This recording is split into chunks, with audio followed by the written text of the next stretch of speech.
Good morning, you lovely people. Welcome back to Lily White Lane. I hope that you're all having a really good Wednesday and week wherever you are in the world and whatever you are planning to get up to. If you're new here, make sure, if you haven't already, to smash that subscribe button, give it a rocky right hook, hit that like button as hard as you possibly can, tap that notification bell so you'll be let know and notified every single time we upload a new piece of Spurs or Euros content. And finally, comment all of your thoughts and opinions down below. Without further ado, enough faffing about, enough waffling. Let's get cracking with this knacking and delve into your Euro 2024 breakfast show. The show where we discuss all the big headlines and talking points coming out of the tournament, review the games from the day before and preview the upcoming ones on the day of the video. We've got 4 games of tournament football to review and 4 to preview, so let's delve into them. And I want to start things off by talking about England. Slovenia 0, England 0. Another very, very boring game of football that involves England at this tournament. But let's start things off by talking about the positives, right? The first big positive is that we've topped the group. Should have we topped the group? Yes. Did everyone predict we topped the group? Yes. And did most people predict we, topped the group in a much more convincing fashion? Yes. But at the end of the day, it is huge that we have topped this group. Fair play to Slovenia finishing second. As I say, Denmark and Serbia likely out. I don't think 2 points is going to be enough for Denmark.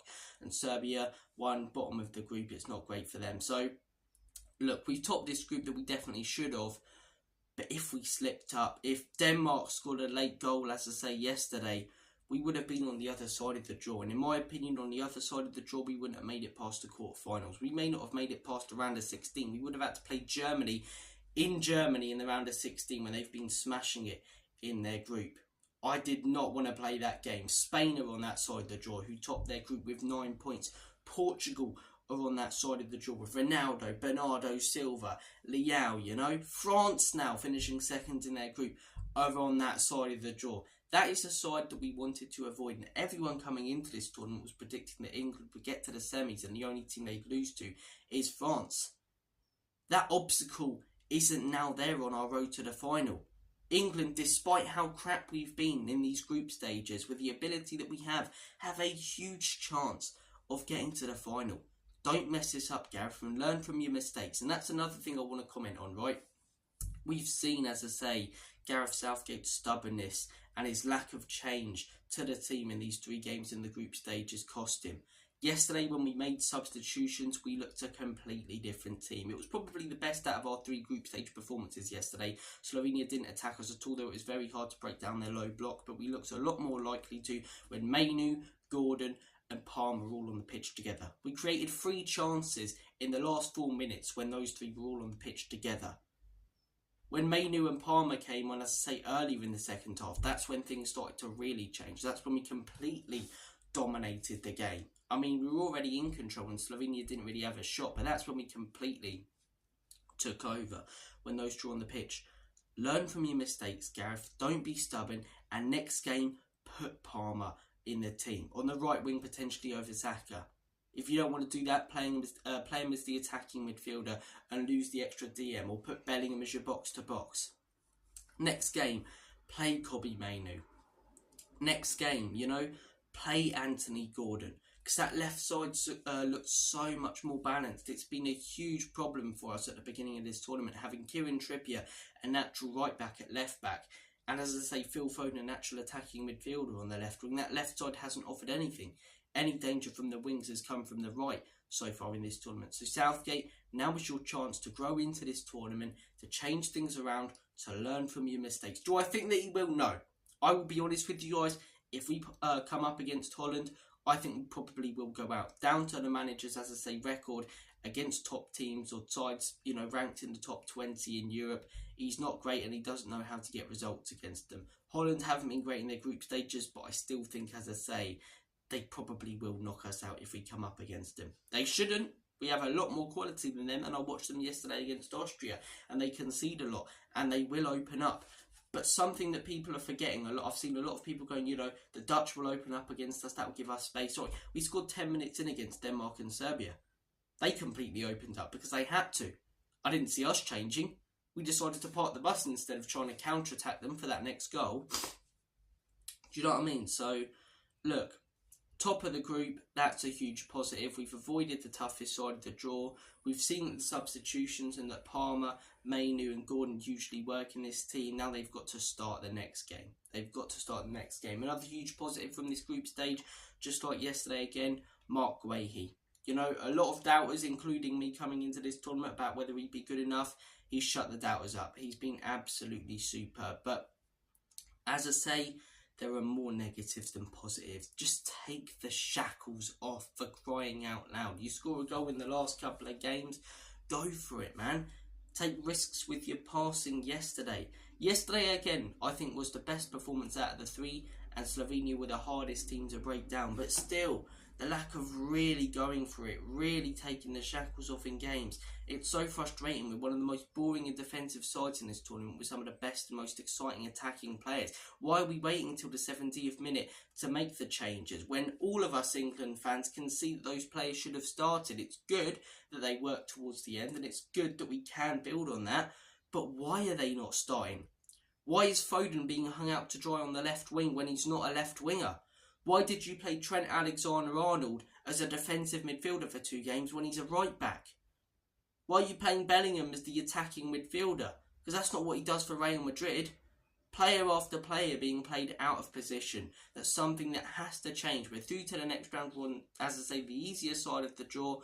Got to change things around, Gareth. Got to change things around. Do you guys know my thoughts and opinions on Southgate? I don't think we'll win anything under him. I think he should be gone after this tournament no matter what. But as I say, I'm hoping more than believing he will change things around and will take the shackles off, because this group stage has been really, really painful to watch. We've topped the group, yes, that's a huge positive, but I've not enjoyed watching more than 5 minutes in any of those 3 respective games from an England perspective. It's been really boring, really lacklustre and really, really poor. And you can see, as I say, those players are being held back, especially the ones on the bench. Palmer, Gordon, you know, it took Palmer 3 games to get his first minutes of the tournament when he's one of the most on-form players in the world and has been at Chelsea. And then it's such a surprise when he comes on and absolutely smashes it. You know? It's annoying. It's really, really annoying. This group stage has been painful to watch. We've got to take the shackles off. We've got to give our attacking players, as I say, more initiative to go forward and be dangerous and just allow them to free roam and do what they do best. If Harry Redknapp was our manager, that's what he'd say to them. Lads, you're quality. Go out there and do what you do best. And we need someone like that at the minute at England. I think defensively, positive. We've looked really, really good all tournament. We haven't really conceded one big chance, but then neither of the 3 teams wanted to go at us. The Dutch will go at us, and that'll either work out 2 ways, in my opinion. That'll either work out that we score early, we sit back, the Dutch break us down, we don't have a plan B, and it's the same old story. Or they come at us, they free up loads of space, and we score loads of goals with the amount of quality that we have. And it's a repeat scoreline of the Euro 96 game, like what Austria did to them, right? And Austria are on our side of the draw, and they're going to be no easy team to beat, by the way, as well. But look, positives to take from this group stage, positives to take from yesterday, more positives from yesterday than the 2 games before, but still lots of work to be done, and it's got to be done fast. This is a knockout tournament. You dick around in the next round, there ain't no, they're a good side from the players, they played well and they're this and they're that. You're out. See you later, England. Golden generation being wasted. The players need to step up. Harry Kane needs to step up, stop moving around like a dump truck and press the bloody goalkeeper. We need to start playing players in their actual positions, give them more attacking initiative and take the shackles off. If we do that, we will make it to the final of this tournament. But again, I'm hoping more than believing, because I've got no evidence to say that Gareth Southgate will ever take the shackles off. This man puts his phone on battery saver mode on 99%. But look, comment down below your thoughts on England. I've really, really gone on about England, so I'll be short about the rest of the games. Austria yesterday versus, I nearly said Austria versus Poland. Austria versus Holland. I actually don't think this is much of a shock that Austria won this game. The fact they topped the group is a big shock, and fair bloody play to Austria, because who would have expected that? Anyone who chucked a bet on that, I bet you, as I say, raking it in this morning. So credit to Austria. It really does show what Ralph Rangnick can do with a competent, bunch of players who actually want to play his system instead of the vegetables that he had to manage at Man United and then got sacked for calling out and and saying it how it is. But look, Netherlands, they've looked a little bit lacklustre in this tournament. They could come up against England next, as I say, we'll see what happens. But I haven't been hugely impressed with the Dutch. I think they've looked quite sloppy. I thought they looked very solid defensively in the France game. I thought first game, they didn't look unbelievable. I thought first half was better than the second, even though they were 1-0 behind against Poland. And yesterday they didn't look great. If there were a team deserving of the win, it was Austria. More dangerous, more chances. They played some really, really good football, and fair play to them under Rangnick. They're the dark horse of the tournament. I'd love it. I really would love it if they go far in this competition. Could you imagine if England don't win it? I want Austria to do it, because they're a pleasure to watch with the football that they play. They really, really are. So look, Austria, as I say, 3, Holland 2. Great result for Austria, topping that group. France 1, Poland 1. Do you know what?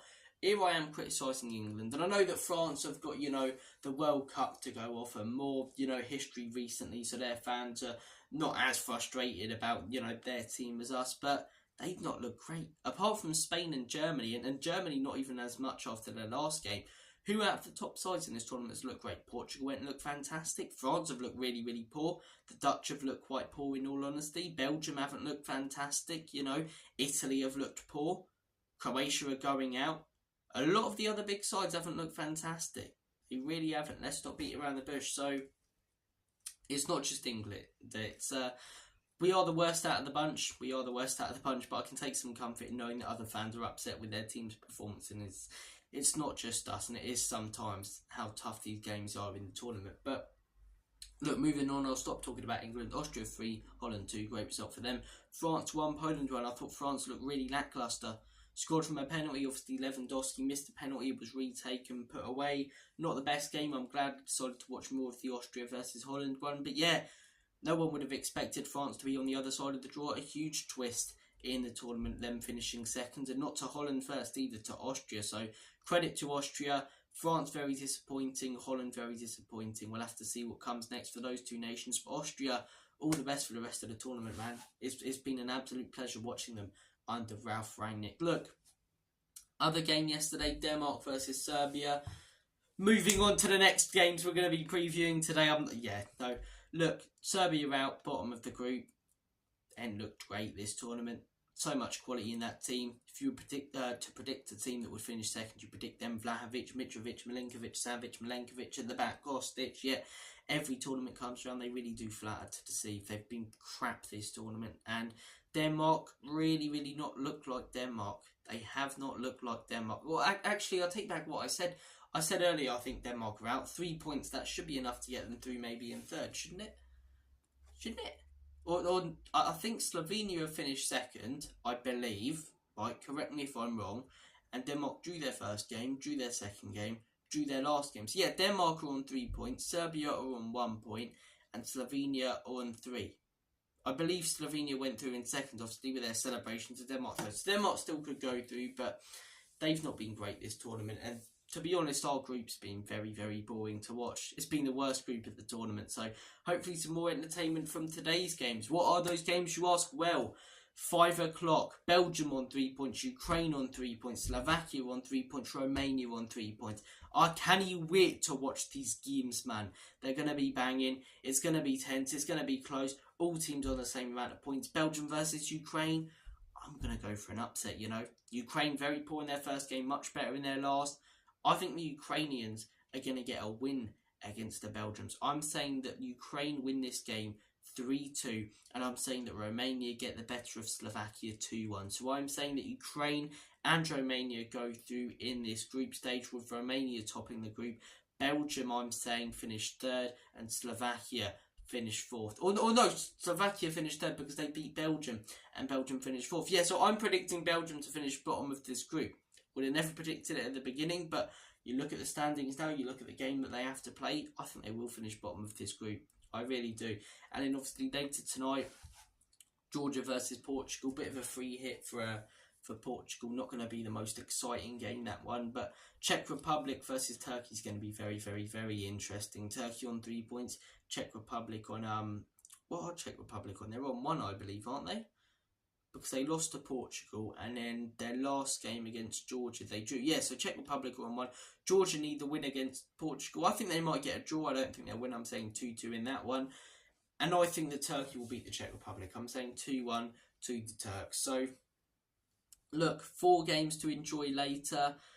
I nearly said 4 games to enjoy yesterday, 2 to enjoy, and then our group comes around and England play. But look, on to the next one for England, and I'm hoping more than believing now that it's coming home and all of that. But I still believe that there's so much quality in that team. Please, Gareth, next game, start Gordon, start Palmer, start Mainu, take the shackles off, and we'll beat the Dutch if we do that. We really, really will. I'm confident of that, but I'm not confident that Gareth's going to do that. So look, guys, thank you for watching this video. Take care, all the best. Have a smashing day. The sun shines out. It's great during the day, innit? Then the night comes around, and you're sweating your bollocks off trying to sleep at 2 o'clock in the morning. It's horrible, but nevertheless, enjoy the sunshine whilst it's around. Take care, all the best, and as always, Community Spurs, in Big Andrew Trust, Enoch can leave you out, up the England.